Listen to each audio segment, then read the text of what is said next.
Welcome in to another episode of Why So Sidious, a nerd podcast. I'm your host, David Cochran, and here with me today are Caleb Culver and Jeremy Darr as my co-hosts. We are about to dive into possibly one of the most epic cinematic experiences of our generation. Maybe. Dune Part 2, directed by Denis Villeneuve, scored by Hans Zimmer, and starring Timothee Chalamet, Zendaya, Rebecca Ferguson, Austin Butler, Javier Bardem, Dave Bautista, Josh Brolin, Christopher Walken, Florence Pugh, Stellan Skarsgard, and more. And if that sentence isn't enough to pique your interest to seeing this film, I really don't know what is, because my God, that is a stacked lineup on paper. This truly has the making to be one of the greatest sci-fi trilogies in cinema history. And thankfully, Lord of the Rings falls under fantasy, so everybody just relax out there. But before we dive into this movie, go ahead and follow us on social media at Why So Sidious Pod and subscribe to our YouTube channels. Also, check out some of our recent episodes. We just released our review of Dune Part 1 leading into this. If you haven't listened, go ahead and check that out. Along with The Week in Geek, where we covered the Fantastic Four casting and Deadpool and Wolverine. We also just finished recording our 2024 box office draft, so that episode will be releasing very soon here, along with a coverage of Sinestro Corps. Shoot, just botched that title. Green Lantern Sinestro Corps War, something like that. Nailed it. All right, but let's get into this movie. There was a lot that happened, to the point that I kept worrying the movie was going to end in a cliffhanger leading into the third movie, because it just felt like so much was happening in this movie, and then it just delivered one of the most crazy and satisfying third acts I could have personally asked for. But so before we go through the various major events that took place in this movie, we're going to get right into it, because this episode could go. There's a lot to cover here. But real quick, before I quick summary it, I want to hear quick initial reactions from you guys from your theater experience. We haven't really talked about this at all, other than the fact that we all seem to have thought, yep, it was pretty damn good. So, JD, you saw it Friday night just like me. Did it meet expectations for you? Oh my God, dude. It totally exceeded expectations. That was incredible. That was like one of my best movie experiences ever. It reminded me how I felt watching The Two Towers. Watching The Two Towers in theaters. I mean, that's something that really takes you out of your chair and puts you in a different world. And that's what the whole thing, they built such a unique world that they could tell a story, and that we have seen before. We've seen this story before, but it felt so different and unique and fresh because of how it was presented. And the world is so unique. The ships, the weapons, the technology, like sucking water out of people, everything about it, and just how it's shot. And the music that goes along with how it's shot. It's just like, it feels like something I have never seen before on the big screen. Like they just jumped up a bar in evolution in this sci-fi movie making, and it was just incredible. What an opening. Gave me chills just hearing you say that. I'm not even kidding. Caleb, let's hear your take on it. Did it meet the hype for you? Yeah, I don't know if I can get to JD's level on that explanation, but this is definitely it was like probably the best theater experience since Endgame, honestly. That's what I was 5 years ago. Yeah. No Way Home was a crazy one in between. Dude, No Way Home is pretty good too, that's right. Just because of how exciting it was. Right. But yeah, it blew expectations away, just everything about it, the cinematography once again, and just how different this is from any other fantasy universe. And obviously, it was made in the 60s, and a lot of fantasy universes have taken pieces of Dune to create their own, so it's the OG, and I can understand why. I know, it's funny. We see this, and it's like, well, we've seen this before, but the funny thing is, we've seen it before from other projects taking from this book that was written in the 60s. So, it is a repeat, right, but it's the original coming back to reclaim its story, pretty much. I don't know, man. This is one of those movies that it feels like I'm in it. It totally removes me from reality, and it fully immerses me in the movie. Like every aspect of it, it just feels so immersive. You just feel like you're locked in. Like the movie went by so fast for me, even though so much stuff was happening, because it just felt like you're there. And I mean, IMAX has a part of it, but I think it's just the way Denis shoots this and has this stuff set and the way they just handle it all.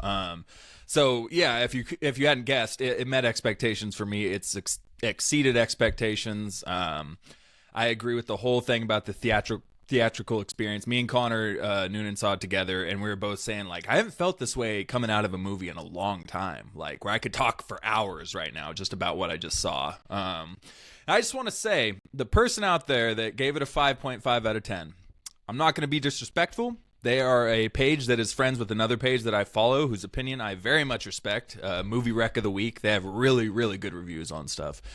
They gave it an 8, but the only way I can see somebody giving this a 5.5 out of 10 is if you're just trying to make waves and boost your algorithm a little bit and get people to like interact, like saying that's a horrible opinion, because I just don't get how you could disrespect this movie by saying it's a 5.5. So yeah, it's there not to like. Yeah, I don't understand. Yeah. I don't know. Yeah. It wasn't slow. There was so much unique stuff to it. So obviously we're about to get into this, but it's cliche as hell, but this is definitely one of the movies where it's like, get to the biggest screen possible, because the scale alone that Denis is able to convey with it's just nothing short of incredible. The sound design, everything is just beautiful work. So let's get into it. The movie wasn't perfect. No movie is. I have some gripes. We'll get into those later, though, because we're not going to disrespect this movie by starting off negative. So for the listeners who are listening down the road and aren't fresh out of the theaters, here's a super quick summary, as quick as I can make it, of the movie, because, again, a lot of stuff happened. We open up with the Emperor's daughter writing about the events of Part 1 and the possibility of Paul Atreides still being alive, and we kind of see the Emperor having a little bit of regret in that decision of taking down House Atreides. Catch up with the Fremen. We see them take out some Sardaukar before visiting the Fremen sanctuary of Sietch Tabr. Excuse me if I mispronounce this stuff. We see tensions rise. Fremen people are split between those who believe Paul is the Messiah and those who think he's a false prophet and a spy. We see Stilgar supporting Paul and Jessica to no end, even to the point asking Jessica to take the place of their dying Reverend Mother by drinking the water of life. This gives Lady Jessica the memories of every female ancestor in her lineage and also awakens the mind of her daughter in the womb. She sets out to convert all the doubters in the North to believe in the cause. Paul wins over Chani by being fully against the prophecy, being an amazing fighter, and learning the Fremen ways like a natural. We see Fremen attacking Harkonnen spice harvesters left and right, showing how capable they truly are. In a rage, the Baron demotes his nephew due to his failures and decides to promote his younger nephew to take over, Feyd-Rautha. This brings us to the black and white planet of Geidi Prime, a planet with a black sun that seems to absorb all colors, own people's throats, and kills drugged Atreides members for a birthday present. The Bene Gesserit get him to knock up one of their own, and he becomes a new pawn in this game on Arrakis and a possible replacement for Paul Atreides. Jessica and the Fremen head south after converting the North, but Paul won't due to his visions and fears of losing Chani. Gurney runs into the Fremen and reunites with Paul and urges him to accept his leader role and use the Fremen to seek revenge for his father. The Fremen sanctuary is bombed by the Harkonnen and they're forced to go south. Paul drinks the water of life, becomes the Messiah, given the sight of everything, including communication with his sister in the womb who speaks with him, and he also learns that his mother, Lady Jessica, is the daughter of the Baron Vladimir Harkonnen. In a display of ability, Paul reads the minds of the Fremen to fully convince them that he truly is the chosen one. He sends a letter to Emperor Shaddam challenging him, and the Emperor takes the bait.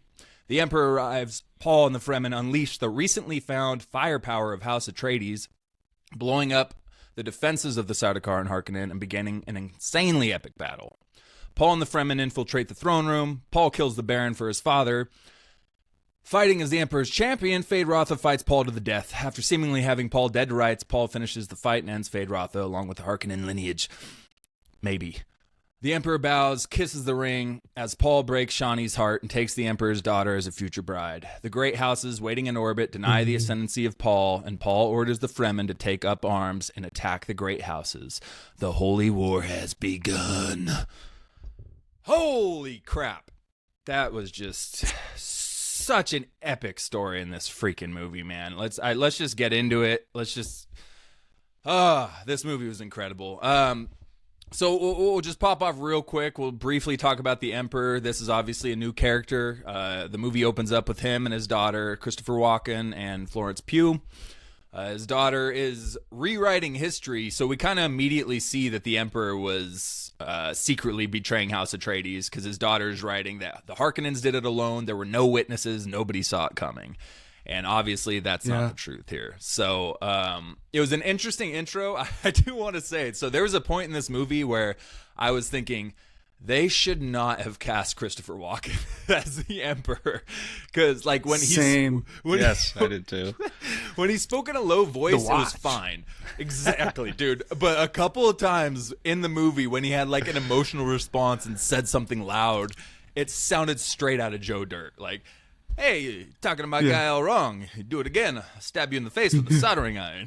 Like, it was just way too much Christopher Walken for the Emperor in this alternate universe. But Caleb, what'd you think of the Emperor? You know who it should have been? Pugh?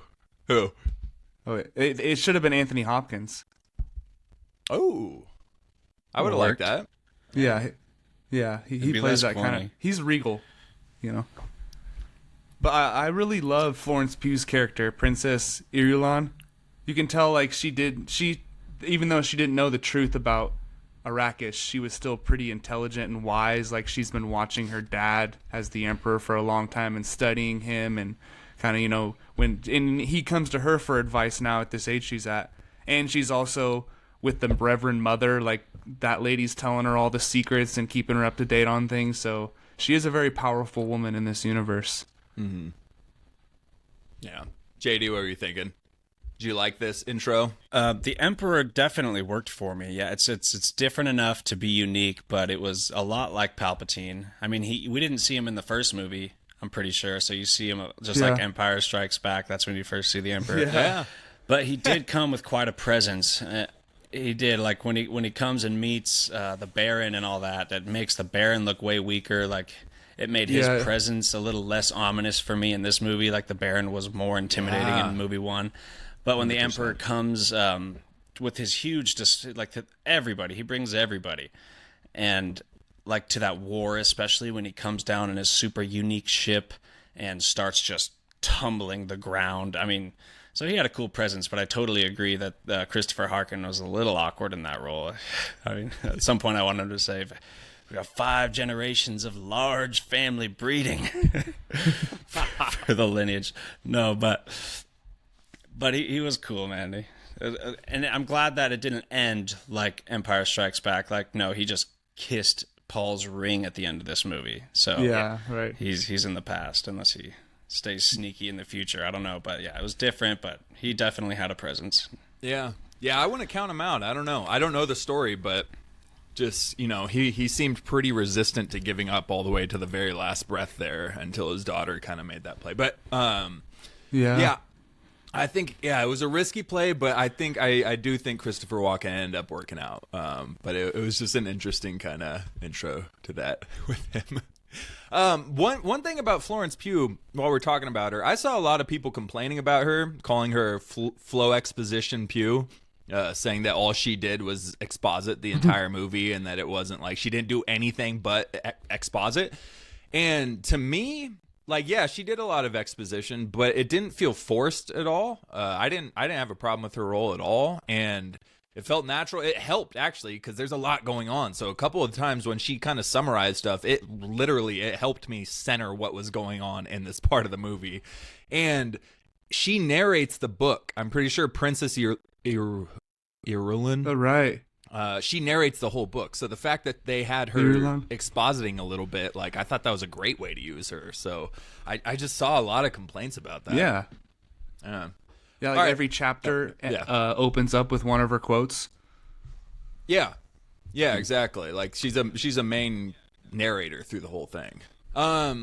Let's get to our boy Paul, the Fremen. And Paul and Jessica, we get an opening shot of the Harkonnen dropping down on the dunes with their anti-gravity packs. And this was an aspect of this movie where all these things, it could look super corny if you don't get the visual effects right. But this just looked so real. The way they lowered silently to the sand and then used their hands to kind of guide themselves as they snuck up on the Fremen. Like, this whole scene was a super, super cool way of showing the different technology in this universe. And love the contrast of the bulky Harkonnen suits and the Fremen in their still suits just busting out of the sand and cutting them down with ease. This whole little intro interaction was pretty dope. Yeah, Denis really good at doing silent scenes, like before something's about to happen. Because just like right after that, when the bodies start falling off the top of the mountain, Yeah. and it's just like complete silent, and then it was so loud in the theater when the body just smacks on the ground. They're like, "Oh shit!" I was a little jump scared. Yeah. Just the tech again that it showed, like they stab the Harkonnen and they're stealing the fluid from their still suits, and Stilgar goes, sick. filthy water, full of chemicals, but good enough for cooling fluid. Just like more and more awesome lore. Every scene that we get, there's a new thing introduced. There's a new aspect of their way of living or technology that gets introduced in every scene, and it makes it interesting every time. And it happening during an eclipse. I'm wondering how they shot that or how they edited that. Yeah. To, do it because it was cool, like how red everything was. Mm-hmm. Again, just so immersive. It's wild, dude. I just love Stilgar. He's an awesome character. Javier Bardem killed it in this. Hype man.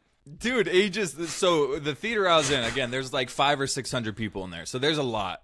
But it was honestly great. There wasn't anybody annoying. Everybody was all bought. It was 9:30. So you don't go to a movie at 9:30 unless you really want to see this movie. So it was a bunch of people who really wanted to see the movie. So it was good. But there was just a lot of people laughing, and me too. Anytime Stilgar would get so excited when Paul would do anything that would support the prophecy, and he's like, "It is written." Like every time he was hyping him up, like I just freaking loved his character in this movie. The Mahdi is too humble to admit he is a Mahdi. This proves he is a Mahdi. Talking to those 4 old guys, and they're all like, yeah. Dude, Oh it my was just gosh. so funny. It's just another layer to this movie. Like, or Jessica's going to puke, and he's like, no, don't do it. And she pukes. He curses when she does. And later she cries, and he literally wipes her tears and drinks it. Like, he's like, no, we don't waste fluids here. Like, it just shows how crucial moisture is to the Fremen, though. But it's just hilarious. No, don't throw up. Don't throw up. So the Fremen, obviously massive. Again, we talked about it in Dune Part 1, but massive biblical undertones with the Fremen here, obviously. Like, not just wandering through the desert. They're waiting for the one to lead them into the promised land. All the scripture that they speak, the language that they speak is partial ancient Hebrew that they've created in this world. So there's just a ton of undertones that continue in this movie. But I don't know how you guys felt. I just loved the culture of the Fremen. All these intro scenes, like, they were a little slower, but I loved every moment of it. It just felt like we were learning the ways of these super interesting people. And the Fremen themselves have become such a cool concept of a culture. They remind me of the Unsullied, but they've got even deeper, more complex backstory to them. You know, they've got more layers to it, but it's that type of Unsullied group. And they're not castrated. Yeah, that too.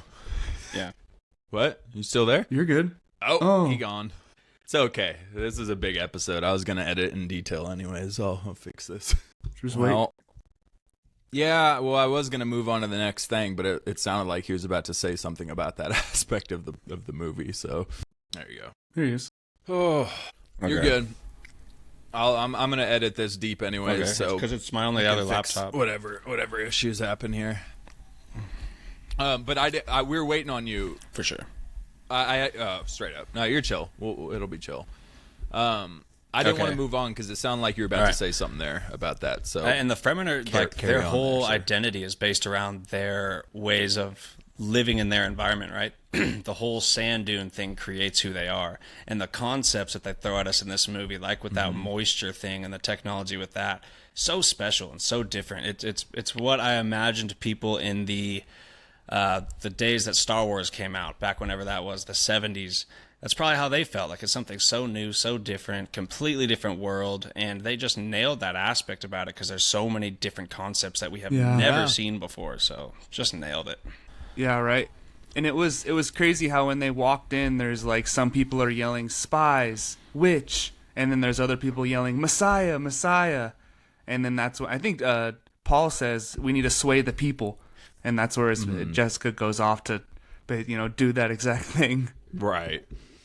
Yeah. No, like you said, their strong suit is their environment and stuff, and so towards the end we'll get to it, but it makes me nervous. Like, I think Chani kind of has the right idea here, because it makes me nervous sending the Fremen away from the sand and saying, all right, let's go attack the great houses in orbit, because you're pulling them away from what they know and what makes them these capable fighters, what makes them these capable people is the desert. Right. So you take them out of that desert and you put them elsewhere, or even if they deliver them to paradise in a new planet, I feel like they're going to be vulnerable because all of their strengths are now gone and they have to learn this new way. And now they're these weak people who are going to be relying on things. So I feel bad, bro, because it just feels like such a cool and capable people that are about to be taken advantage of, probably. And we've seen that many times in our own history, obviously. So it's kind of sad when you think about it that way. Yeah, right. Well, we'll talk about it, but Paul got a little greedy at the end there. Like, take it easy, bro. I thought we were just trying to free the Fremen. I thought that's what we were doing here. Like, what's going on? I know. We'll get more into that because obviously stuff pops off a little later once Paul ascends. But yeah, so back to the Fremen. We get to Sietch Tabr, their fortress, their little holy city in the north up there. And like you said, there's a ton of hostility. It's really cool. Half of them think he's the chosen one. Half of them think he's a spy who just killed Jameis, who is obviously beloved by everybody in there. So that's a tough crowd to walk into when you just killed that guy, you know? Not the easiest way to get welcomed into a group. But it was super interesting. Jessica gets accepted into the role pretty damn quick. Now, I get that the Reverend Mother position, this seems to be a position that every culture has. It seems like the Emperor's people have a Reverend Mother. It seems like the Harkonnen have a Reverend Mother. And it just seems like it's a sign of the Bene Gesserit embedding themselves everywhere across the universe and every society. Exactly. Yes. The Bene Gesserit are the maesters of this universe. And so at first I was like, that was way too quick for her to gain a leadership role like that, until I realized, oh, it's because she's a Bene Gesserit. So, and Stilgar told her to do it. Right. And straight up said, well, you know, either you do this or you're going to die, because you don't serve any purpose to us if you're not going to be the Reverend Mother, because then he's not the chosen one. So, yeah, right. Paul's like, oh, wow, you're doing this, huh? She's like, well, it's either this or I die. So, yeah, I guess I'm doing this. Like, so super interesting. She drinks the water of life. They don't know she's pregnant. And so we see this take over her. It kills any man who takes it. It kills most women too, but she's able to transmutate poison, or whatever the phrase was that Paul says. He goes, it's not a miracle. She's a Bene Gesserit. They're able to do that. But it freaking awakens the baby in the womb. And we see this in the shots of these womb shots during this movie. Super intense, very like accurate. Like it looked like, you know, like a documentary of a pregnancy going on. But it was very interesting the way that happened. So obviously that pops off. We get Jessica's daughter, who's obviously going to play a larger role coming down the road. I mean, she literally, baby in the womb, just took the water of life and survived and is now communicating with people on the outside. So she's obviously going to be a major role out of here. But what do you guys think, JD? What did you think of this whole thing with the water of life? Such a crazy and Jessica concept. Like, that was so weird and bizarre. Like, you couldn't keep your eyes off of it. It's a lot like, coincidentally, how Cassandra Nova was born. From what I know, she was like, her consciousness was outside of Xavier's, and she like manifested some body in the womb next to him as his twin or something super weird. So it felt really Grant Morrison-y, and I was having trouble figuring out what that meant, to be honest, in the theaters. But once you started talking through the baby, it made a little more sense. But like, just what a weird, fun thing to throw in your movie. Yeah, right. Dude. Yeah, Caleb, what did you think about it? It was wild because Jessica was one of my favorite characters in the first movie. She was very, and she had like a good backstory and all that, but it was just like a villain turn for her, where she was a completely different person after that. Like, she's talking about how she needs to, make the people believe in Paul, and she says she's going to start with the weak ones, and there's like people hiding from her in the corners and shit now, and she's just going around like just staring probably them down. Just manipulating everyone. Like, so yeah, it was kind of tough to see that, like, the sacrifice she had to make for Paul. And Paul's not very appreciative of that. He's just kind of, he yells at her later. And So it was crazy. I did like that.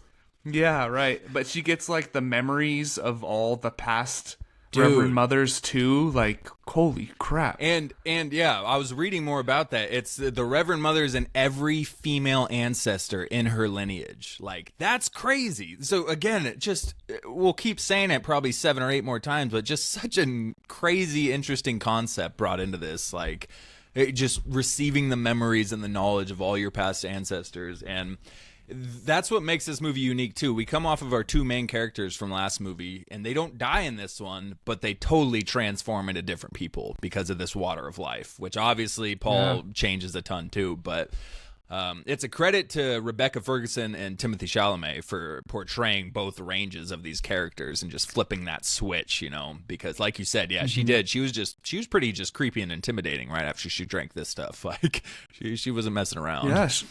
When she was talking to Paul right when she wakes up, and she like has that like exorcism possessed voice. It was scary. Yeah.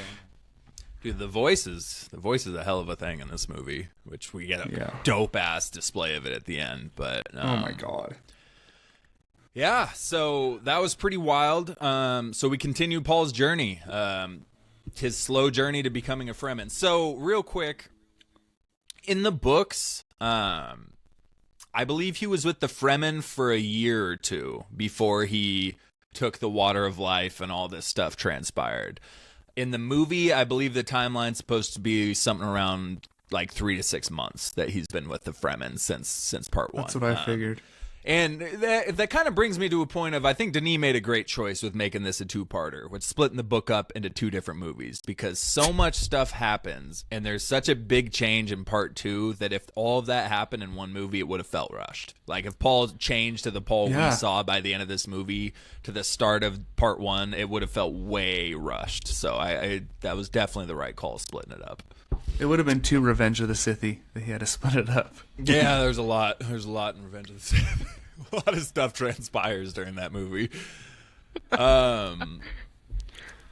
Dude, so we get our first little guerrilla warfare. Well, second, really. We saw it when they got attacked, but this time they're the aggressors. The Harkonnen are trying to harvest spice, and we see the Fremen at work in this guerrilla warfare setting. This scene was freaking awesome. We see them bust out of the sand, and as they're running, there's barely any of them, but it just shows how quick they are, how adept they are. Their planning, their communication, everything goes behind this, and they complete the mission. And it kind of goes into it later, which I won't go too far, but Gurney, he's like, how many are there of you? And he's like, 200. He's like, 200? Like, because it feels like 200 Fremen using these guerrilla tactics makes it feel like an army of 2,000, So it was just, these fight scenes in the sand were freaking awesome. They were sick. I mean, I liked how it started with the action. The movie opened up with a couple of, like, guerrilla warfare scenes that really got you hooked, and it's like, oh, this movie is like the wars, the battles, with after all the setup in Dune 1. But it was so sick, like the weapons that were these flat squares that were hiding in the sand, and then they would like levitate. No, those squares, I think they were like mines. They would magnetize straws to those ships and just bomb them. But the mines, just as simple as a weird little flat square, like sliding through the sand like that and attaching and exploding. Like, that's unique. We've never seen that before. And all the action was just on point. It was choreographed so well. Like, it was so believable and intense. So well earned. But straight up. Yeah, and the scene with Chani and Paul working together to take out the helicopter was amazing. That was sick. It was like they filmed it so well where they're working together, and then Paul like runs out and the leg moves right as he's running, so he has to dive, and then Chani's already got the missile sent right when the guy looks in her scope, and boom. Yeah. Again, unique. It wasn't your standard everyday action scene. Like, there was a lot of different setups. I did wonder. So a lot of the melee fights here, the Harkonnens don't have these shields that we saw a lot of in part 1. The Holtzman generators that create the shield. We didn't see a lot of those in use. The only time we really saw them was Fade Rotha and his gladiator fight. And the helicopter had it. The helicopter had it, but I don't think anybody else ever used these shields during the movie. So I was wondering what the reasoning was. Because everybody used them in part 1. You know, the Sardaukar, the Harkonnen, they all had their shields, and in the final act, nobody had shields. That fight was a free for all. They were all stabbing the hell out of each other. So I don't all the way. I don't off know. my I'm just gonna need you to was. get off Denis all back about that. Okay. Well, I forgot. No, I'm sure I trust in him. I'm sure there was a reason for it, or the book explains it, maybe. But yeah, I was just curious about that. Maybe it's because they were using explosives and mines and whatnot, and those shields are extremely explosive and have nuclear effects if they get triggered. So who knows? We'll go with that. What's in the guns? So are those actual bullets, or are they Seemed like energy pulses, air powered? Yeah, or something like that. Yeah, I don't know. It's confusing because we had the whole conversation in part 1 about how combat has changed. It's all melee. There's no fire weapons, and then in this movie, people are firing headshots with like these laser guns, and like, wait, damn it, what the hell? Yeah, where are the shields? We talked about this for 20 minutes. So I don't. Yeah, because because no one had their shield up, I guess. No, right. So they were free to fire off shots, I guess. But I don't really know. I don't know what the technology is with the firearms, but it was cool. Wow. Just I don't know why.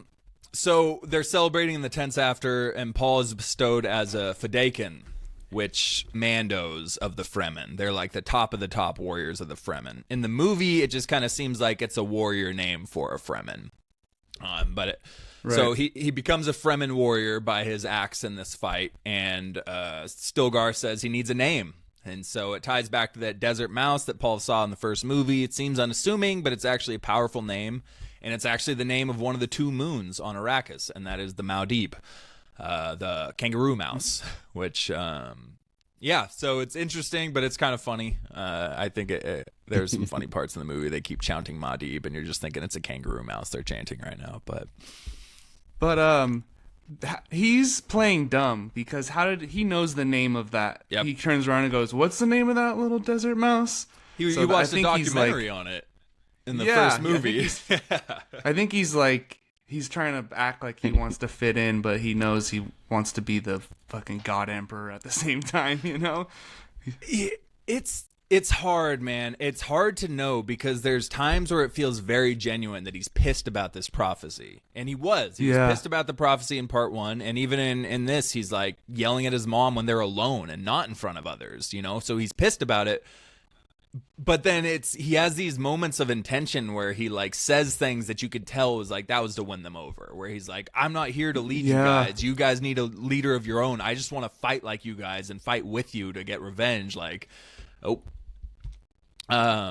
So it was hard to tell, because I just couldn't tell how genuine he was in certain points, but it was great acting, obviously, because he tricked me with it. But It was just super interesting. So we get Paul fitting in, obviously, and he thinks he's a Fremen now.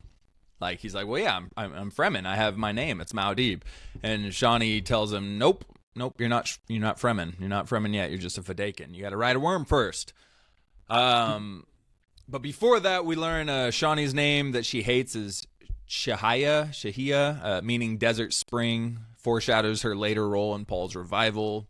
She doesn't like it because it has to do with prophecy. But I love this whole thing. Before we get into this dope scene, I just love the whole journey of Paul fitting in with the Fremen, earning their respect and trust through his actions. I just always kind of enjoy stories like that. It's kind of that Last of the Mohicans, hell, even Avatar kind of story. I always enjoy those. Yeah. And because it was that same scene, I think, when he's talking about Caladan. And he said, and when they're like looking off in the distance, and he's like, that's all water, and she like thinks he's crazy, and he's like, you can dive in. She's like, dive in, and he's like, people go swimming there, and she's like, what the hell's swimming? That was just a super funny scene too. Yeah, I know, that was cool. That was a cool moment. And then we got another moment where he was sitting alone in the dunes, and he's looking at his ring, and he says, "Father, I've found my way," and it was just a really cool, kind of touching little moment there. And Again, Timothee Chalamet has won me over. After this, he was good in Dune Part 1, but he was on another level in this movie for me, and I really, really like him. So let's get into it. The first really heart-pounding scene of this movie. So, like I said, Chani says you're not a Fremen yet. You just have a Fedaykin name, and we get the freaking worm riding scene. I'm assuming, Caleb, you said you went and saw Part 1 in theaters, and you said it showed a scene at the end of I'm assuming this was that scene. Was that correct? Was that scene. The entire scene? But it stopped like right when his knee raised up off the worm. So right when his knee raised up, the scene was over. It was like, oh, dude, I just the intro to this, everybody's watching him, and then when he gets the biggest worm possible, which is known as the Shai Hulud, it's like almost like a religious aspect of the Fremen. It's almost like the god and protector of the planet is this master grandfather worm. And Stilgar's reaction, whoa, not that big, not that big. Yeah. Like, oh shit. This was horrifying. The whole scene, I just kept envisioning and putting myself in his place of like, if you slip and let go, you're like 50 feet minimum down into these dunes. You fall, the worm's going to keep going, and the sand's just going to suffocate you, and you're going to die 50 feet below the sand. Like, horrifying. It was just like, dude, I was sweating watching this scene. The score rising was giving me chills. Like, the whole thing was just such a heart-pounding experience, especially when he gets to the top. He's riding the worm. Everybody's cheering. So... JD, what did you think about this scene? Was it pretty crazy for you too? Insane. It's like you could feel the ground shaking beneath you when you see the worm knocking up sand coming towards you from underneath the sand. It was crazy. And all I could think about, honestly, was Avatar, how he conquers the big flying beast in Avatar. Oh, yeah. And then they all take those beasts to war. Like I said, there's a lot of there's a lot of story that we've seen before, but done in the best way we have ever seen it. So this is... Yeah, exactly. Yeah. We see you, James Cameron. You stole this from Dune too. We see it. Now you're on the George Lucas list. Well, Avatar's Fern Gully. That's not what it is. Fern Gully meets Last of the Mohicans. Yeah. Yeah. But yeah, that worm scene. Yeah. I think I like ducked and closed my eyes once when all the sand popped up in his face. I really felt like I was on it. Like, you can really feel how fast that worm is going. It's probably like 70 miles an hour. Like, it feels like a freight train. And just the immense size of it and how long it takes him to actually stand up. And yeah, you get the Wonder Woman score that showed fucking up. plays the Wonder Woman-esque score. Yeah, right. Yeah, it was, and you can see how detailed the worm was. You can see the nostrils and the little hairs popping up when he pulls the skin back. Just, dude, the design, the detail, like you said, the scale and the speed. Like you can tell he's flying. Like, he is flying. Like, if he lets go, that man is gonna get tossed behind. Apparently, so Timothée was talking about it. I guess they had a ton of wind turbines and sand actually blowing in his face during this, but.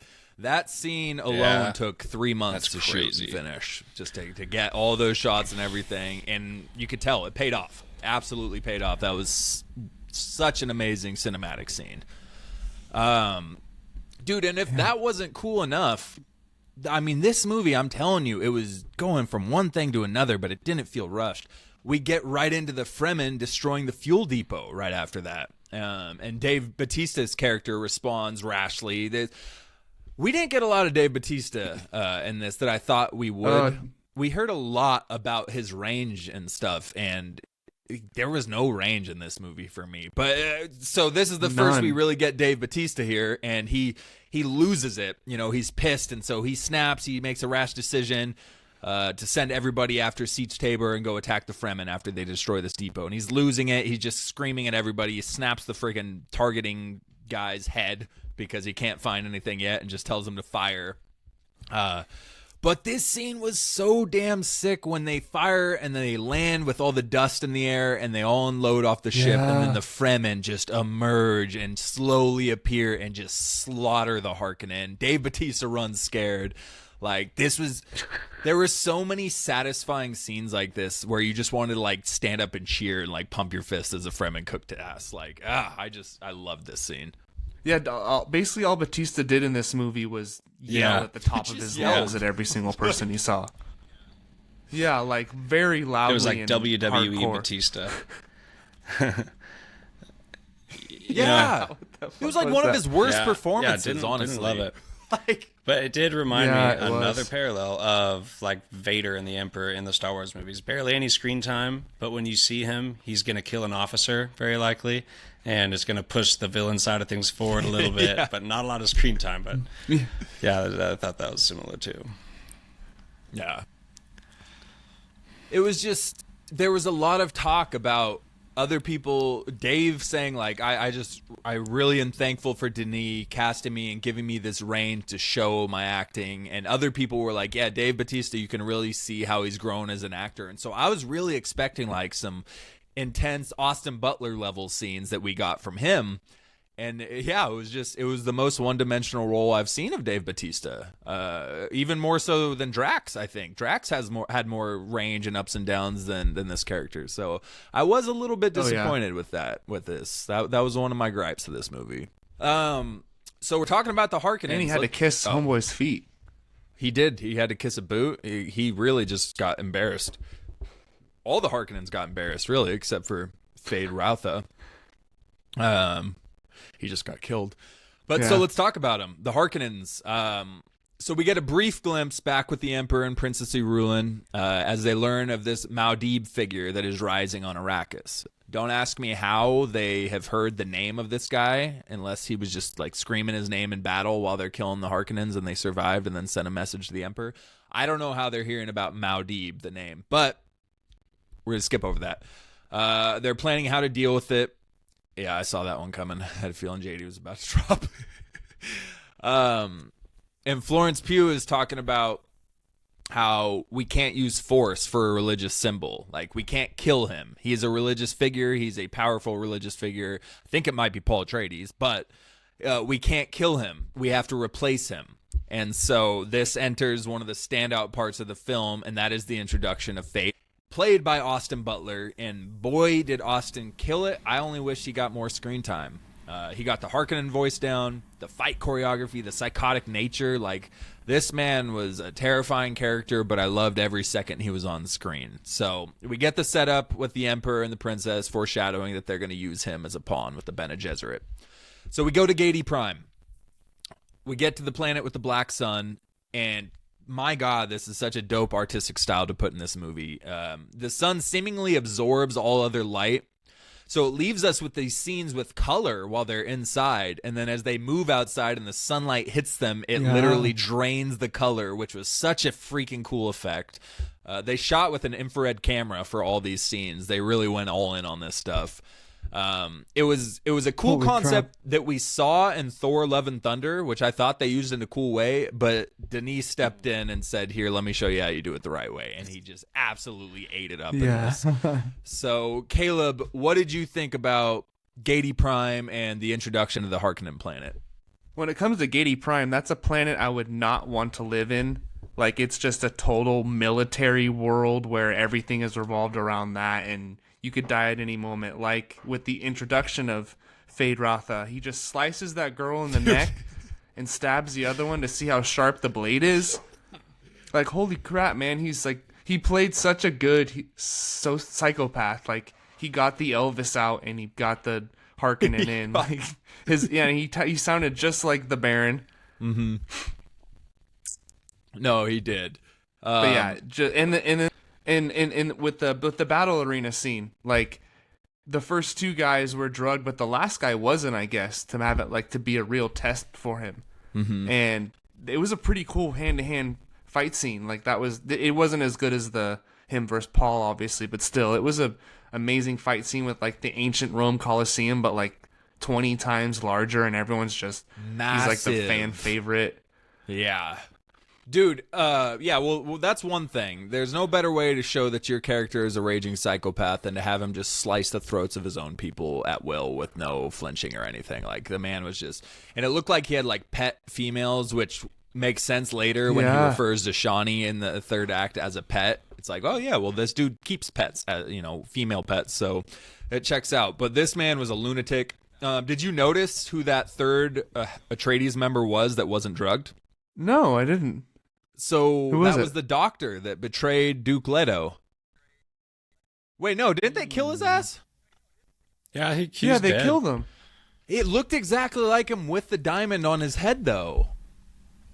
And so the whole time I was watching, I was like, oh, it's him. But then I just thought about it, and they definitely slit his throat when they said, yeah, you can be with your wife now. And they definitely killed him. So now I don't know. I just convinced myself otherwise. But it looked exactly like him, and he had the same diamond on his forehead. But Geidi, what did you think about Geidi Prime and the introduction of Fade Ratha and this gladiator scene?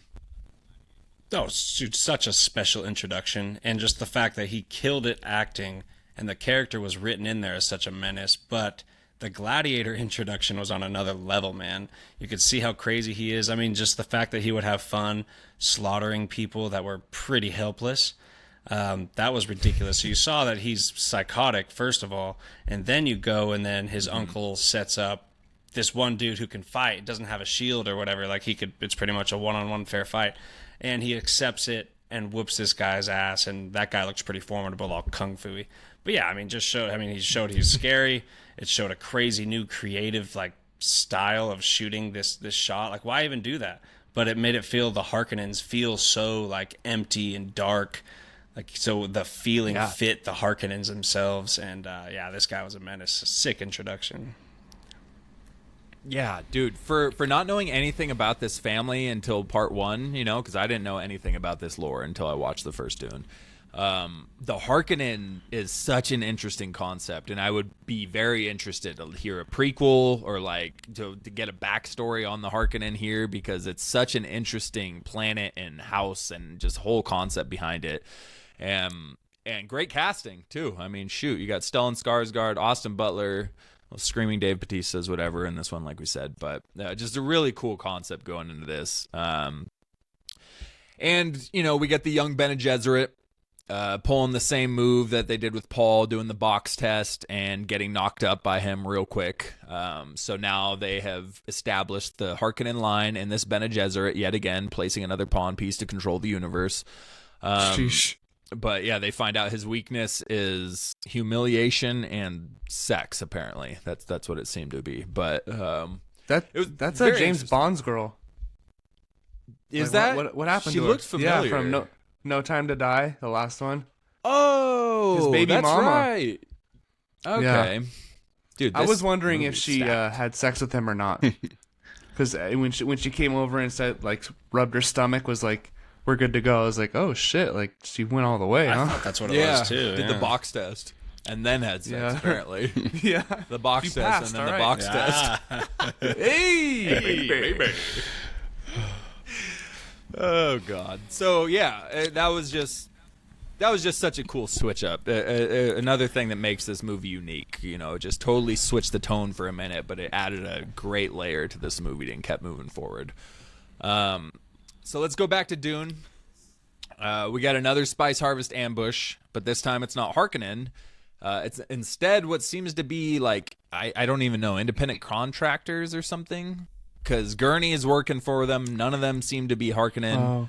But they're picking up spice and they get ambushed. And as Gurney's about to get killed by Paul, we get the classic "I recognize your footsteps, old man" line, which I thought this was a cool moment. I was wondering when Gurney was going to return, and so I love the return of Gurney here. I will say I was nervous about Gurney's return. Because as soon as he came back, he's yelling at Paul about not taking opportunity for revenge. He's not exactly being respectful of the Fremen ways immediately. I for sure thought he was going to be like a Shane from The Walking Dead problem and end up causing conflict. But it's not what we got at all. It really wasn't. But Caleb, what'd you think of Gurney's return? I actually went to the bathroom during that scene. Oh, you scumbag. It was a long movie.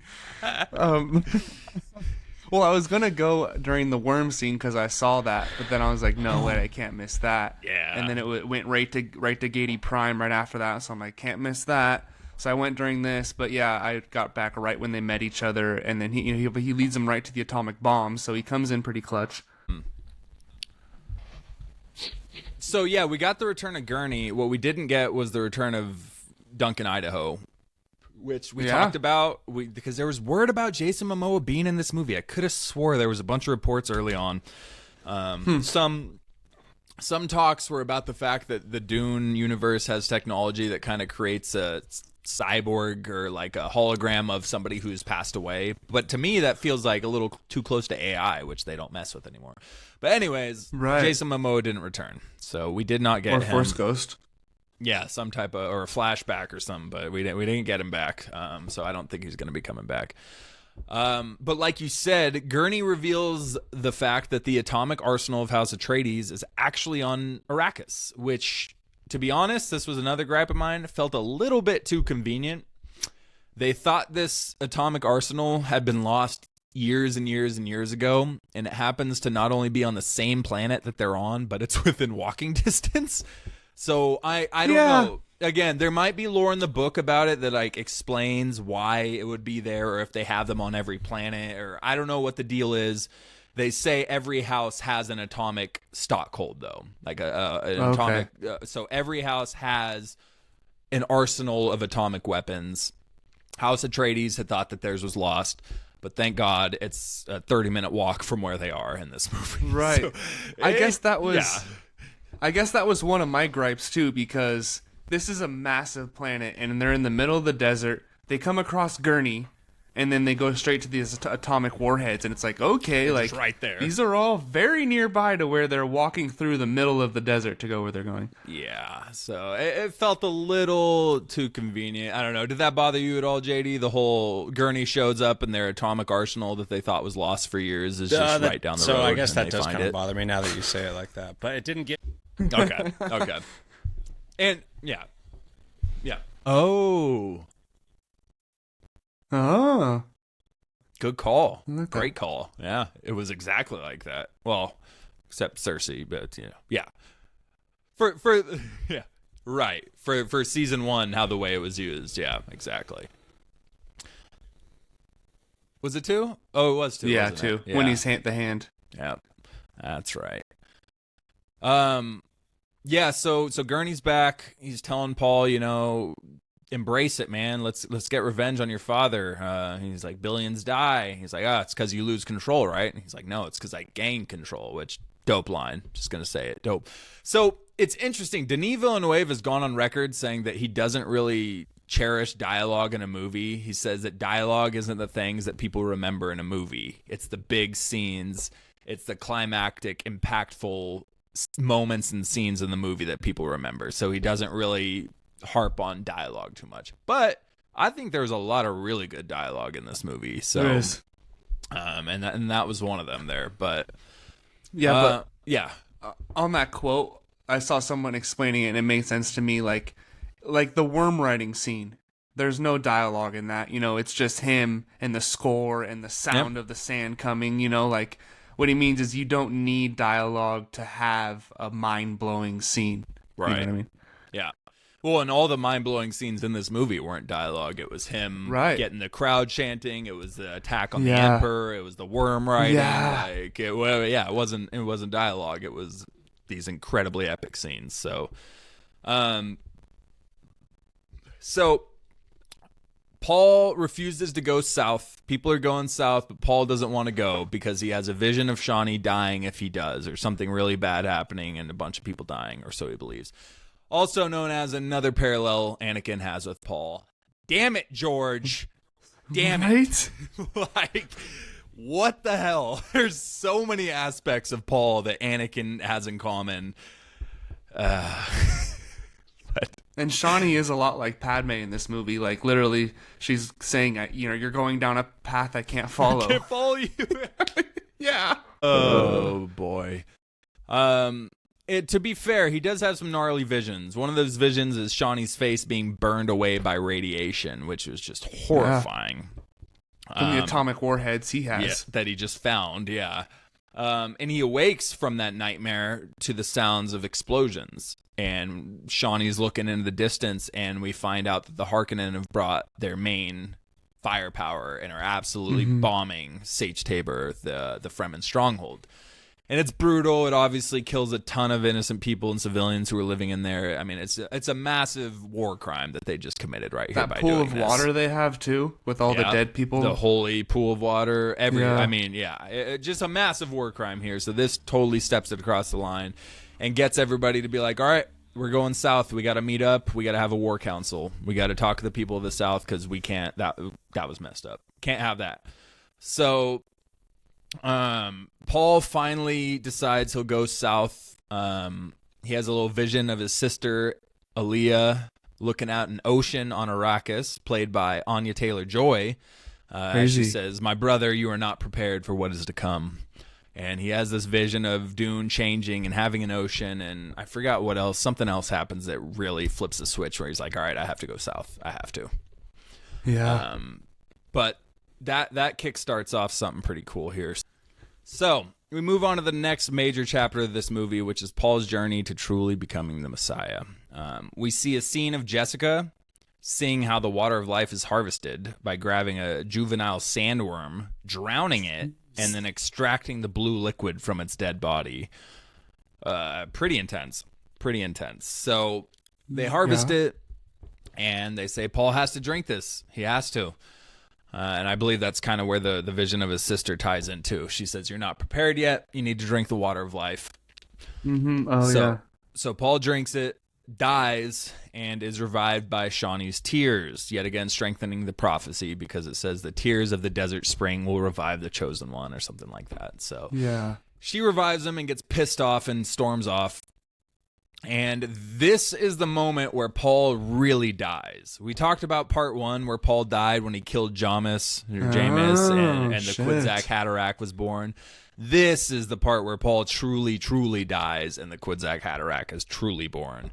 And this is the place where Timothy just turns the dial here, portraying a significantly different person after this. The way he walks, the way he carries himself, the way he talks, everything is totally changed after this point. In those first scenes where Paul really embraces who he is now, and the score that pounds and rises as Paul has this new stride that was not there, it was just hair-raising. You could just feel the power behind this, the confidence behind him. The score was vibrating the seats. I mean, this was another hair raiser for me as far as the scene goes. He goes to the edge of the cliff and the crowd's chanting. I think that's after they have the whole demonstration in the caves. But, God, this was just sick. So what did you think of his first introduction as the Messiah? Honestly, I feel like when I go back and rewatch this movie in the future, it'll be kind of like where Anakin turns to the dark side in Revenge of the Sith. Because because I feel like he's gonna be a tragic character on this path he's going. I mean, I have no idea what happens, but I feel like something bad's gonna happen to him because of everything he's trying to go for. And it was kind of upsetting because it was kind of the moment where, he did change. He wants the power. He's the leader of the Fremen, and the next he wants to be emperor now. And it was just like, damn, like I liked who he was in the first movie, in the first half of this movie. There was a massive change, especially in the way he speaks to the Fremen. Because when he was last talking to them, again, he's like, you deserve to be led by your own. I respect you guys. I just want to fight alongside you. I just want the honor of being able to fight with you. And then he becomes this thing, and he strides into the war council. And he just starts yelling at everybody. Ain't nobody that can face me. You can't beat me. You can't beat me. He's just getting hyped up. What, are you going to do something about it? Stilgar, being the Stilgar he is like, please kill me. Like, prove you're the chosen one. Kill me. Strike me down. He's like, what? No, I'm not going to weaken my army by killing one of our strongest followers. I'm not going to do that. Takes it into his own hands and starts straight up reading the people's minds and pasts and demonstrating that he truly is the chosen one. So this was powerful. This was a good way of demonstrating that he isn't Paul. Again, like, this man is reading the minds of these people. This isn't the character we know anymore. This is a totally new entity. Like, and just when it zooms out and you see that there's like 1 million people inside that temple, and he's just standing in the middle, That was an amazing scene. The scale. Ugh. Yeah. Yeah. And then that's when he says, I will lead you to paradise. And everyone just goes apeshit. Yeah. Just loses it. So yeah, I feel like if we saw all of this happen in one movie, that would have felt super rushed. That scene right there where he totally flips, like, we needed a part 1 and a part 2. We did. But right before that, when he goes through all the visions, he sees that Lady Jessica is the Baron's daughter. Yes. Which is crazy. So Paul's half Harkonnen, half Atreides. And there's that explanation that we talked about where Baron Harkonnen, talking to Duke Leto, calls him cousin. And we're like, well, why the hell did he just call him cousin? Which I still don't think that's technically the right term. His daughter isn't even married to him. So I don't think you're cousins, but maybe it's because he's the dad of his grandson. I don't know. But whatever. Obviously, we find the familial tie here. Crazy, mind-blowing. And so I'm watching it with Connor. Connor Noonan knew that because he read the book. And my jaw dropped. I was like, what? I had no idea that was coming. So that was a pretty cool twist. That's the one spoiler I knew about. Oh, really? Okay. Yeah. I had no idea. And then, like I said, we get that crazy cool scene of him walking to the cliff with the Hans Zimmer score rising as he raises the knife up and the crowd cheers. And then it freaking, leads into one of the most epic scenes of the movie. We get into the third act straight out of here. Yeah. Oh, yeah. Go. Him on that above everyone. So that was one of his visions, right? Yes. In the past? Yes. But in the vision, Chani is with him, I feel like, right? Or she's like behind him when he does that, or she's around there, I feel like. So I think that's something that was kind of different where, because it showed like like their blue eyes next to each other looking over all the people. Okay. That sounds familiar. And we know a couple of his visions changed, obviously. We saw one of his visions in part 1, and the pretty much same exact scene happens here, but it's Zendaya in his place, like the action scene where she's holding the knife by her neck and does some crazy acrobatics. We saw that vision last movie, and now this time, instead of it being Paul, it was Zendaya, or Chani. But this, oh my gosh. So this leads into the third act here. And it came pretty quickly. The Emperor showed up pretty damn quick and was ready. Yeah. So he comes into orbit with his little glowing ball there and sets up a temple in like 5 seconds flat with a throne room and everything, just kind of inflatable temple that he drops. But it was pretty cool. It was very unique. And it leads into the third act here. Yet another epic scene where Paul just confidently strides like a badass to the cliffside, again with Hans Zimmer's score rising, and we see the atomic warheads bombing the spice fields next to the city where the Emperor and the Sardaukar are posted, kicking off the battle of the third act, catching them off guard, giving them their opening to attack. Like, holy crap, what'd you think of that scene? It was amazing, especially how the way he's standing, like spread, like BDE. He's got massive BDE going on as he's standing up there. Yeah, right.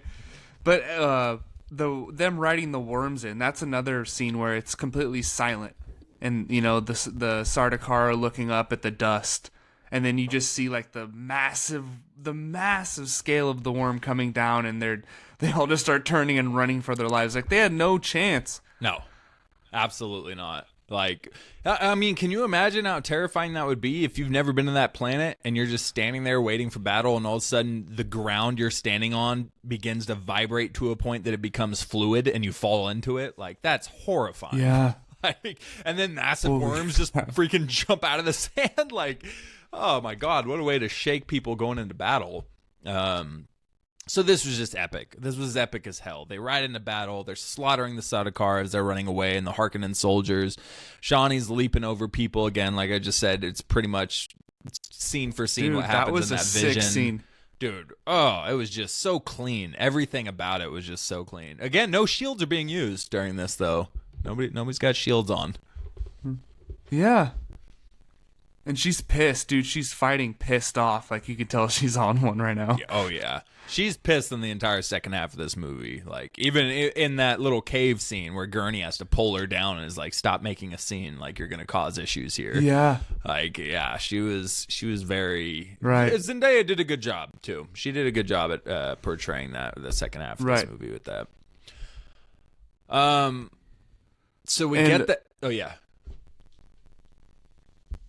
And also, I'd like to be a flag bearer because there's absolute carnage going on. You see the flag bearer just standing behind someone fighting, just trying to keep it up in the wind. Like, seems like a pretty safe job. Maybe they don't kill them like they didn't kill the band members in like the not ancient wars, but like the Civil War, whenever that War was crime. back in the day, the guys with the leave the drummers alone. marching band. Yeah. Yeah, right. Yeah. Well, I think the flag bearers got killed too. I think they all got equally wiped out here. But yeah, probably. So that was an incredible scene. We get the very satisfying scene of Gurney catching up to Dave Bautista's character. I'm sorry, I keep forgetting his name. Called that. You did, right? What did you say was going to happen? Yeah, in Dune 1, I was like, I don't know what happened.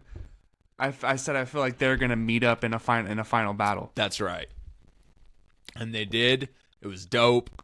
Dave Bautista's character turns around and says, "Look who's back from the dead," or something like that. And Gurney just goes up and makes quick work of him, stabs him straight in the throat, says, "This is for my Duke." Yeah.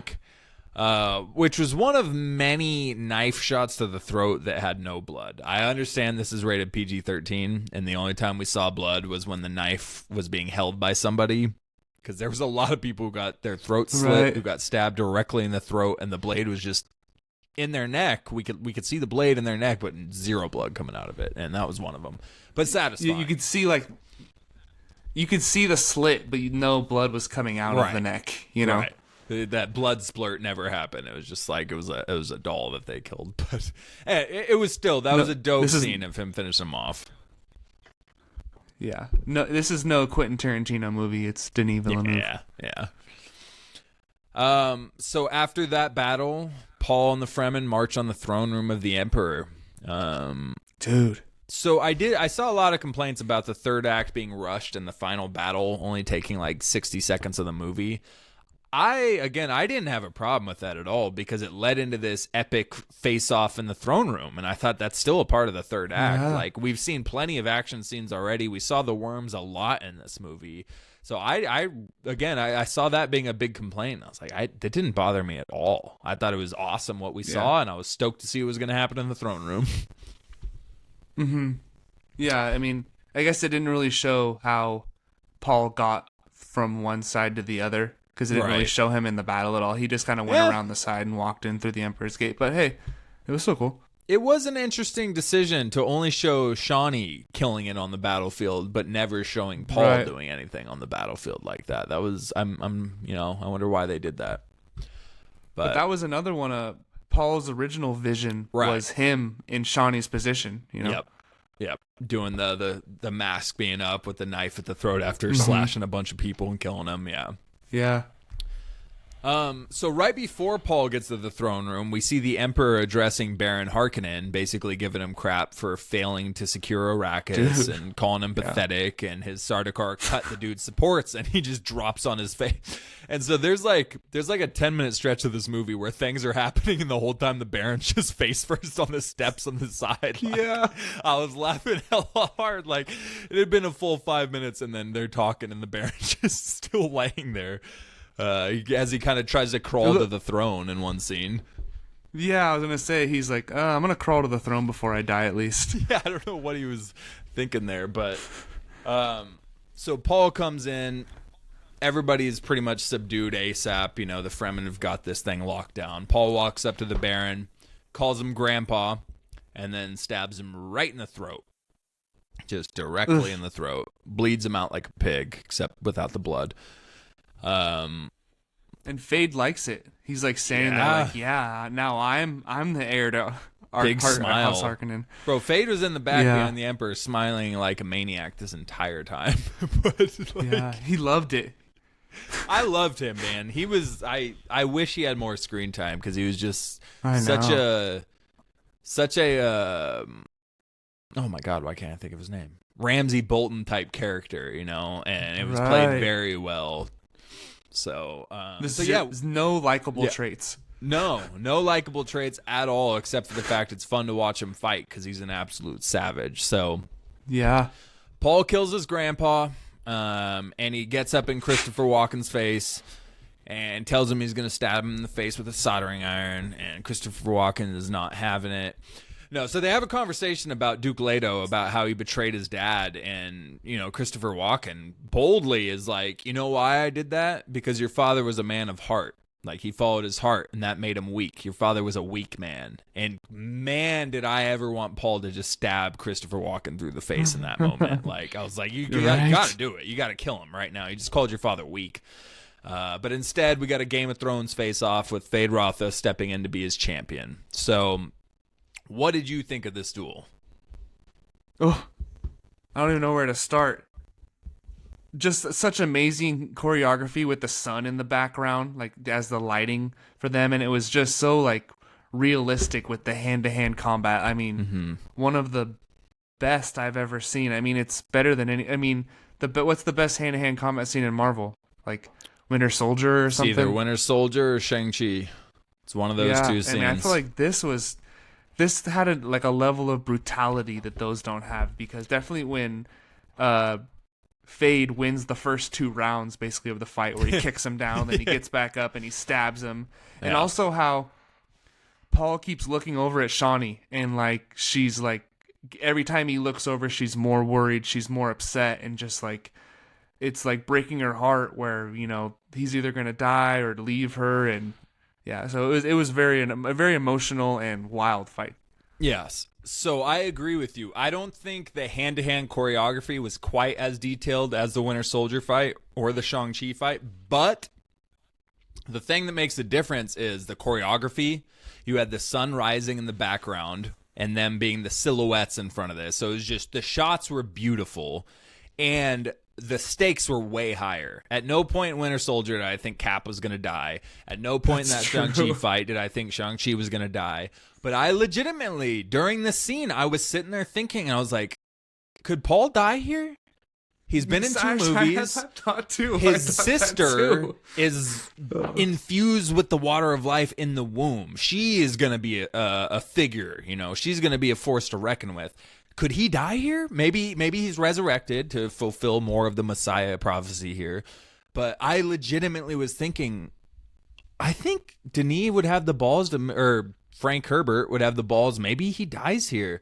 And then he got stabbed, and I was like, oh, snap, he might die here. So the whole time I was like, I had that thought of, it's possible he dies here. And that makes the scene so much more intense and puts you on the edge of your seat. Like, so, and then you get that line where Timothy's kind of on his heels, and Fade Rotha looks at Chani and he goes, "This your pet?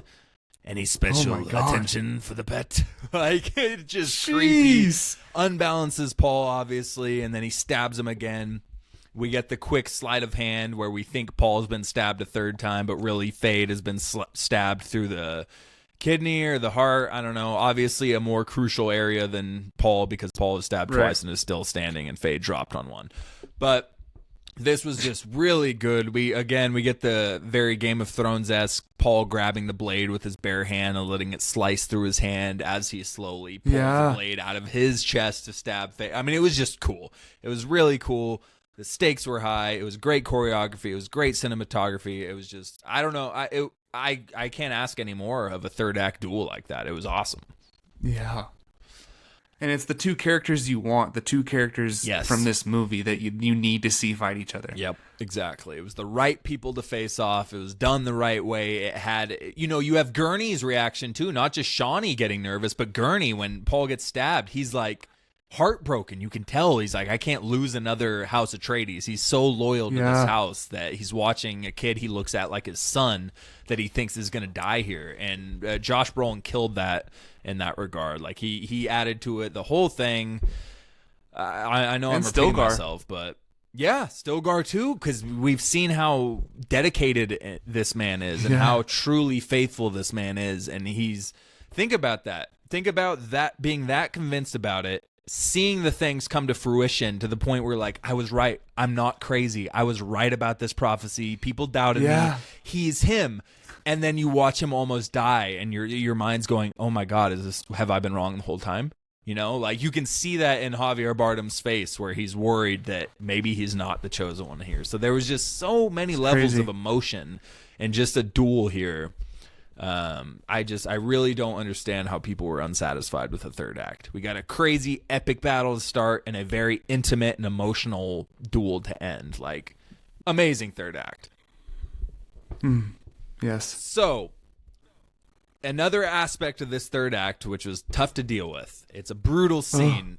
We get Paul looking over at Chani, and he tells her, just so you know, I will love you as long as I breathe. The same thing he tells her in the tent when she says, will you leave me? Will you be here with me forever? When they obviously fell in love. We're following this love story, and it's not the cookie-cutter love story. It's not a happy ending. Paul is now burdened with the sight. He sees the future, and he's not the same person anymore. And although he still loves Chani, he has the burden of knowledge, as Thanos talks about. He knows that he can't. What needs to be done doesn't involve him and Chani together. He knows that for what needs to happen next, he needs to be with the Emperor's daughter here, and he needs to make that connection. So, brutal. Very sad and hard to watch. Caleb, I know you had some thoughts on this, so let's hear what your take was on this interaction. Yeah, right. I definitely agree with you when he said, I love you as long as I'll breathe. That was like him letting her... He let her know, but he knew at that moment, like, oh, yeah, this is probably the last time I'm going to talk to you, you know? Yep. Yeah. But without Shawnee's influence as his, like, moral compass, Paul is going to go further away from his original motivations, like, deeper into this holy war, like something he didn't want before. And like, I'm actually wondering if he actually is the Messiah, or if just all this manipulation and propaganda and politics have just taken him to the top. Like, I know it's not a feel-good story in the end, but I just thought, you know, he wanted to free the Fremen, and now he's becoming emperor, so it's tough to watch in the end. You know, it is very Empire Strikes Back, as Christopher Nolan said.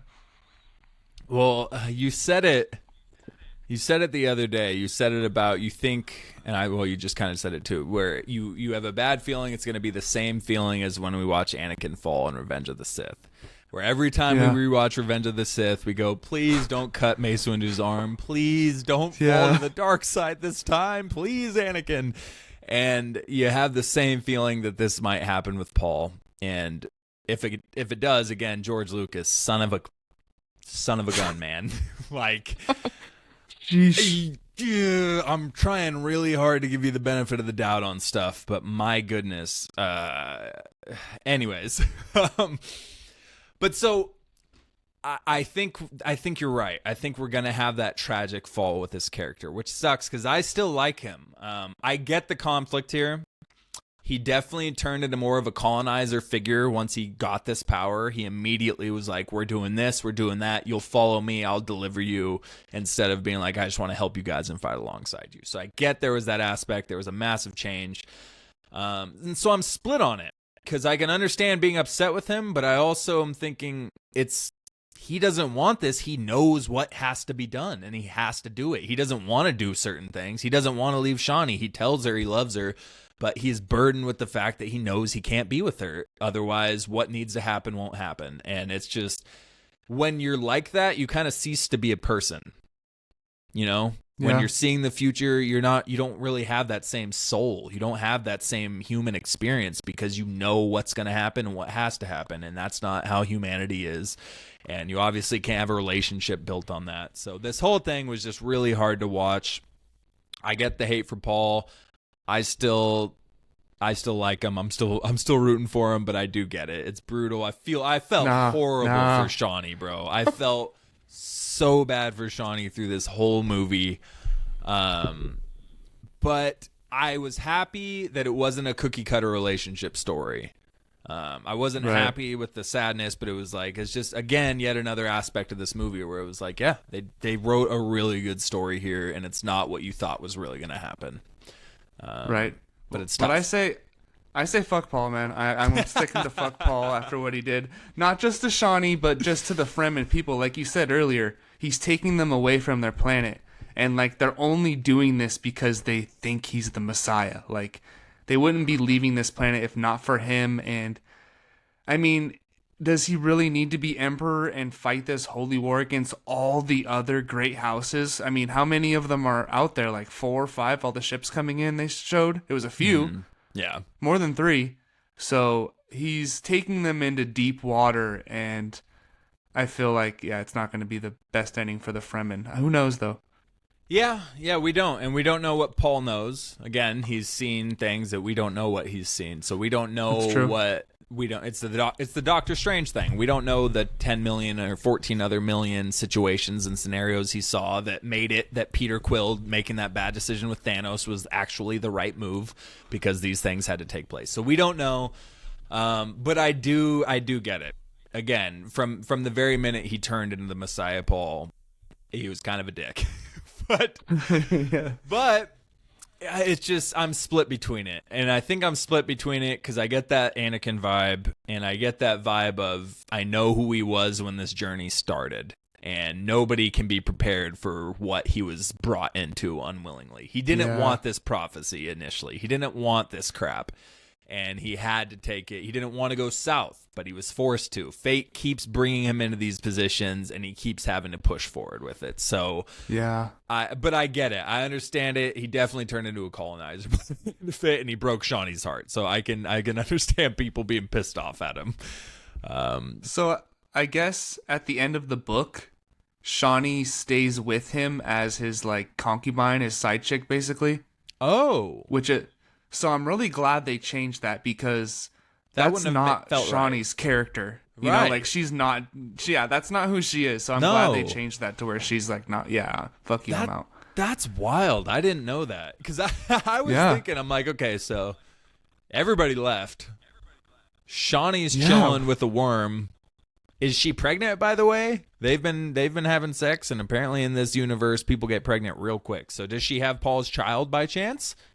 Is she carrying Paul's child? Is she just about to be riding a sandworm, being a single mom on Dune while everybody's gone fighting a war? Like, what's next for Chani? So, yeah, I am very curious about that. She has to come into play later. She has to come into play. Obviously, Paul's sister is going to come into play. I don't know how the book does this one, but I know in the 1984 movie, Paul's sister was born. She was a very creepy ass, like 6-year-old with blue eyes, speaking like poltergeist vibe. She was creepy as hell. I was watching the Everything Wrong with video earlier today. It was the creepiest thing ever. That's hilarious. I appreciate the womb aspect more so than the creepy ass 5-year-old aspect, but I don't know how the book does it. I'm assuming she's born in the book though. Do you know? Have you heard anything about that? I think she is. Okay. But yeah, she kills the Baron in the OG movie. That's right. Yeah. So it's. Yeah. I'm curious to see what the book does, but I didn't mind the way they did this. And I liked Paul killing the Baron. Yeah. Right. And I guess Dune Messiah the book takes place 12 years after Dune. Oh, I was wondering that too. But someone was saying that there might be flashbacks and visions that Paul is having of the Holy War. So it's him in the future, but he's having you still get to see the Holy War, but it's just in the past. And I'm curious how they're going to do that. When it comes to Chani, I imagine if he does become emperor, which I imagine, I mean, if he's alive 12 years in the future, right? But I'm sure I think they go to Arrakis to like help bring water to it, or help them out. So I'm sure they'll cross paths. Maybe I was gonna say, his son. Right. Yeah. I think he may have a son here. And like I said, that was another aspect of me during the duel where I was like, well, he might die because he has his sister coming into play. So I didn't know there was that time gap between Dune Messiah. But if that's the case, that means that in the books, she's like 17 when Dune Messiah comes in. So she's old enough to start heading a role there and taking running over. shit. Right. Yeah. So that makes me nervous because I like Paul, and that kind of gives me the idea that there's going to be a fall of Paul coming up pretty soon here.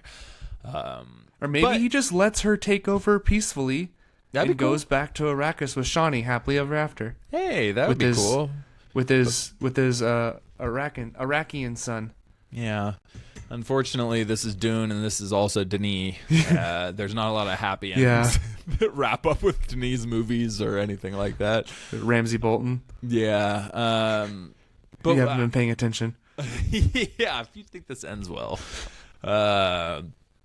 So, yeah, I don't know how this is going to roll out, but I'm curious how they're going to do the filming for Anya Taylor-Joy, if she's going to continue the role for the next movie, because this is going to be a trilogy.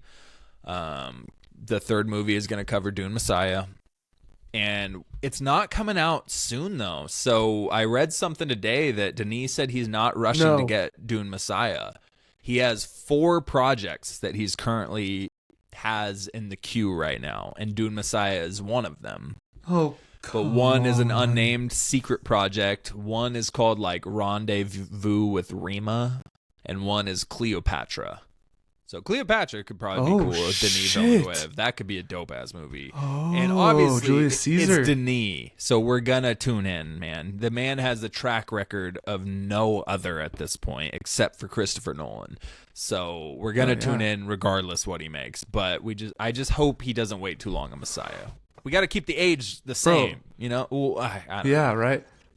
But if there's a time gap, I guess right, it's okay. I was just going to say they wait jump 12 years. Right, yeah. No, well, hopefully not that long. Dune Messiah, 12 years from now. You could do an older Timothy, though, and like say it's been 12 years and just age him a bit. But, yeah, I don't know. It has to be him still, though.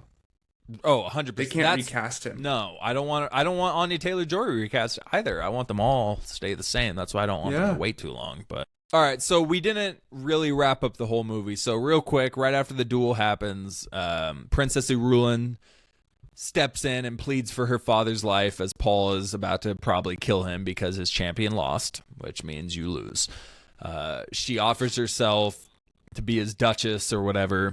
I don't know what term they want to use here because he's the Duke of Arrakis, so I don't know if she's the duchess, the princess, the queen, the concubine, the paramour. She's something to him. Empress. Yeah, Empress, whatever you want to roll with. I mean, the Emperor kissed Paul's ring, so Paul technically is the Emperor now, right?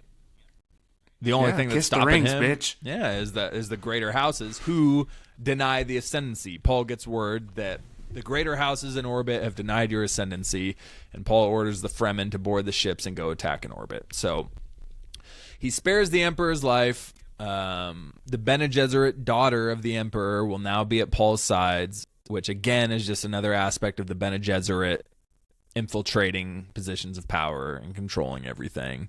So we have one Bene Gesserit with Paul who's probably going to get pregnant with him, and we have another Bene Gesserit who's got the last surviving male heir of the Harkonnen lineage. So the Bene Gesserit are in a pretty good place. Chani's riding off on a sandworm. And that was the end of an incredibly epic movie. I am going to see it again 100%. Tuesday?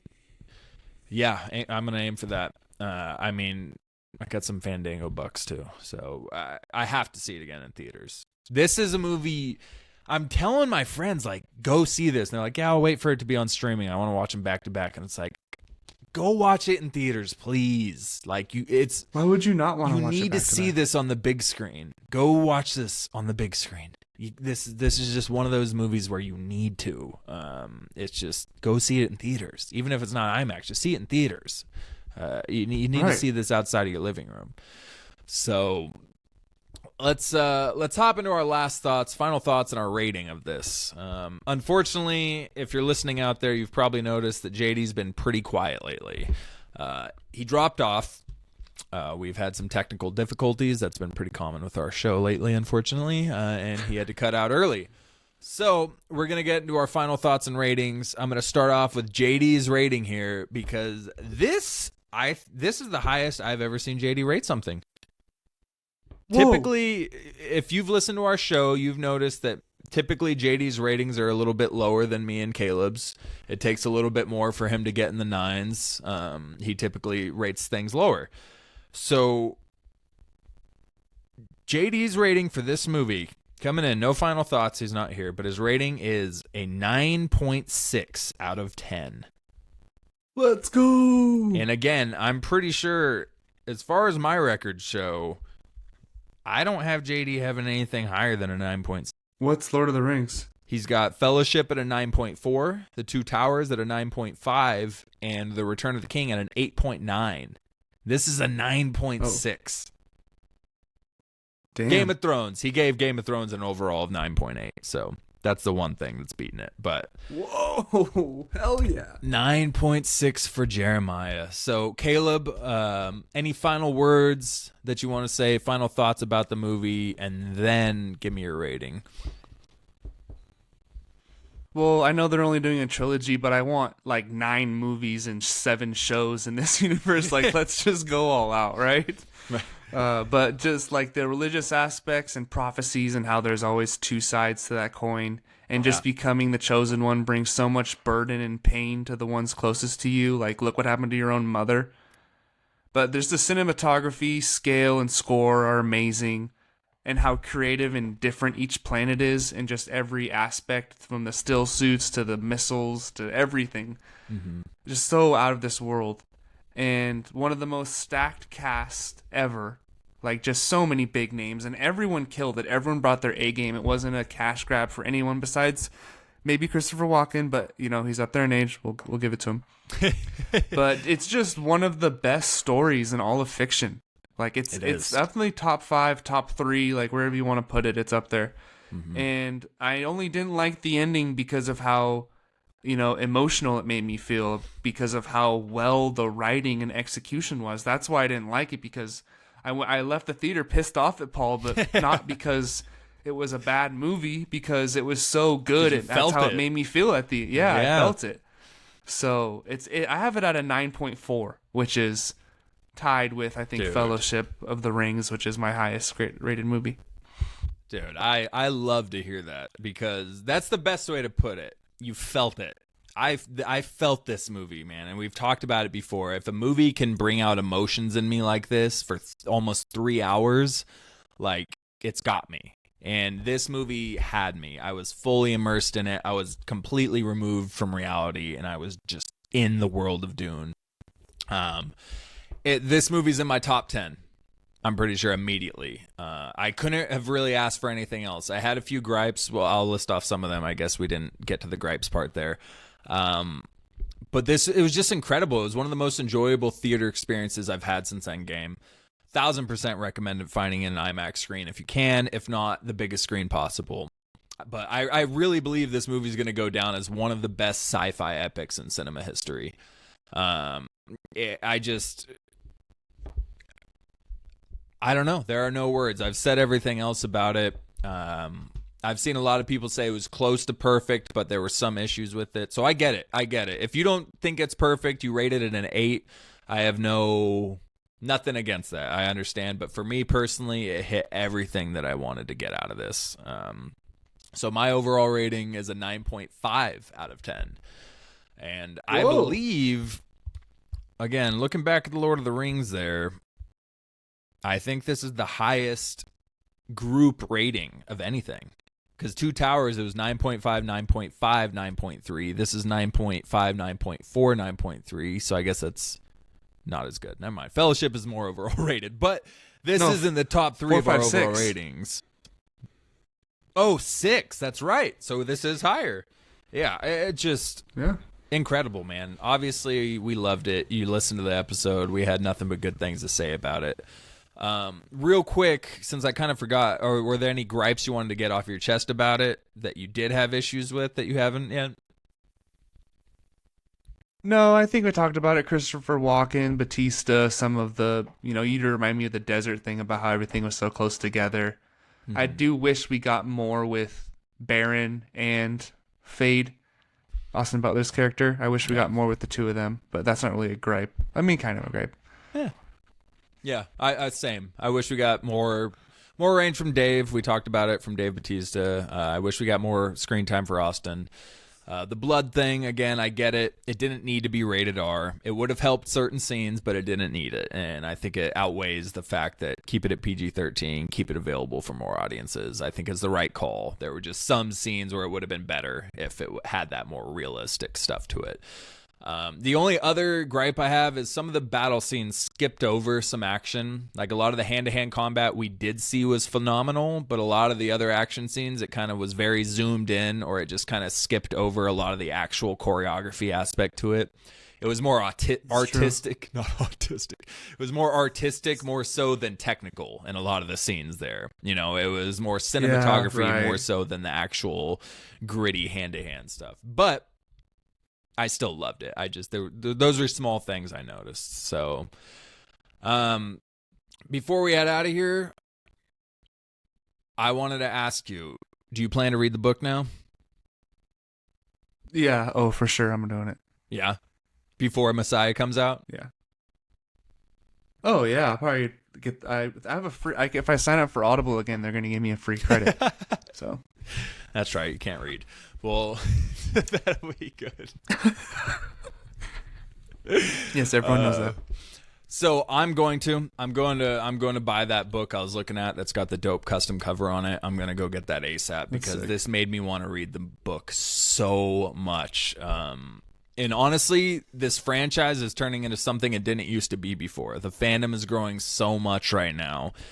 So I think it'd be fun to do like an episode if we all read the books or audiobooks or whatever, comparing book to the movies and kind of just doing a quick review about what we think of it, how it matches up. Because Connor, that's one of the things Connor said was he read this book and his thought was always, I don't know how the hell anybody's ever going to adapt this to the big screen. And he said the way Denis was able to adapt it and the way he did that made it like feel justice to the book, he said it was incredible. So I can't wait to read the book. We should definitely do an episode comparing it, even diving in, like I said earlier, about the Harkonnen origins and stuff. That'd be super interesting to get into. So let's do that. Let's get into the book. Dune Messiah hopefully will come out soon. We don't know, but we will keep you posted on that. So I think you've heard it enough. Go see this movie. We could not be any higher on it. It's a top 10 film instantly. One of the best sci-fi epics out there. Go see it. Thank you for joining us here. If you're hearing the podcast, you've probably already seen it, right? Yeah, well, yeah, good point. Yeah. I don't know. Some people are weird. That's true. That's true. You're not weird. You know what? If you're doing this and you haven't seen the movie, you're not weird at all. I take that back. You're a great person. Thank you very much. But yeah, incredible movie. So it was a blast to talk about it. We were chomping at the bit to get on here and record as soon as we saw it. So opening weekend, had to talk about it. So thank you as always for joining us here at Why So Sidious, a nerd podcast. It was one of our first new reviews in a while. It was a good time. Unfortunately, we lost one good soldier in this fight, but we will remember Jeremy as the time goes on. Thank you for joining us. Thank you to my co-host Caleb for joining me here tonight. And as always, we will see you next time on Why So Sidious, a nerd podcast. So during that quick little sex scene they had between Chani and Paul, all I could think about was how long they've been in the desert, and you know they don't shower. You know it's not. You know it wasn't smelling very good in that tent. No, that was gnarly. Getting out of the still suits, like that could not be a pleasant experience. That's true love.